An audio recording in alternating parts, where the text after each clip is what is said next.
Uh, Dr. Chris Lemmon here, and this is an introduction to June blog. I have to think a little bit um, because I write them ahead of time, a couple of months, and then I try to get this introduction to a more timely.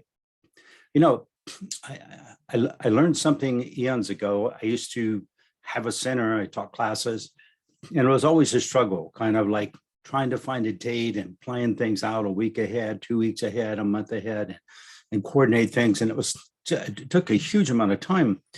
I used to do classes pretty much 6 nights a week, plus on weekends, we do workshops, maybe 3 weekends a month for different groups, true, but nonetheless, I was still facilitating all that. And so it was very busy. And all of a sudden, I got this epiphany that I really need to get bigger range. So I just sat down and I started an event called End of Year.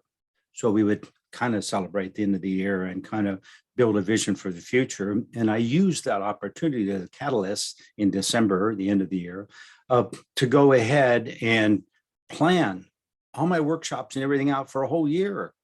I made flyers. I spent the first week in December, or the first week in January, the last week in December, putting out flyers and scheduling all these things.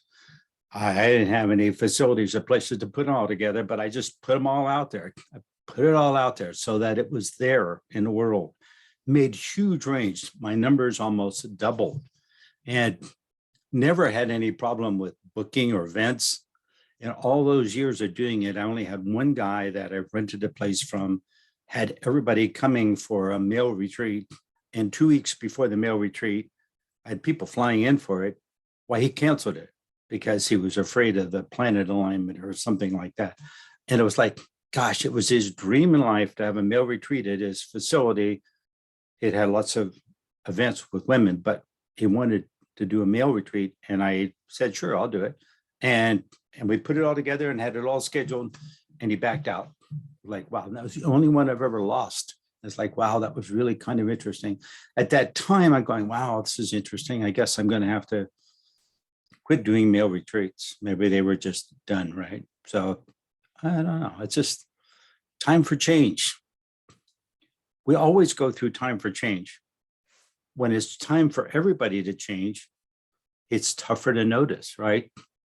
It affects us all. The person next to you is going through change. It affects you. You know that from family. So this is the piece.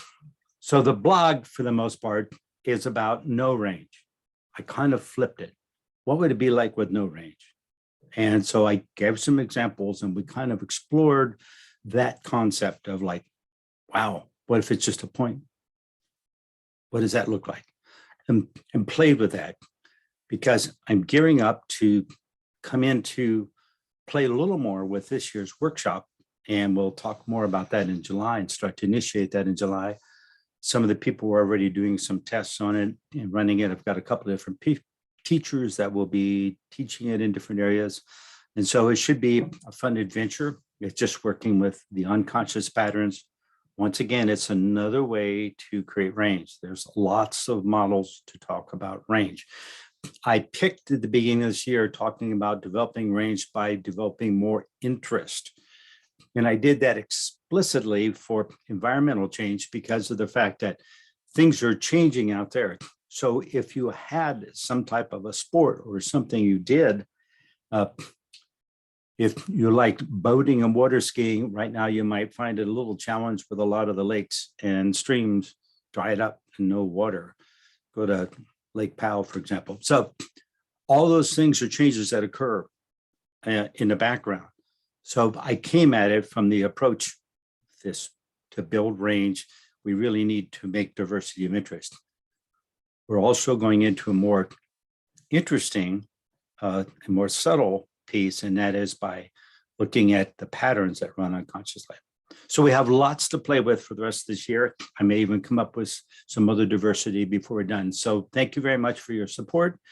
And any questions that you have, please go ahead and email me, Chris@wizardscat.com, WIZARDS CACHE, and I will be glad to answer your questions. I will post those that are appropriate, and otherwise I will send you an email or even talk to you on the phone. All right.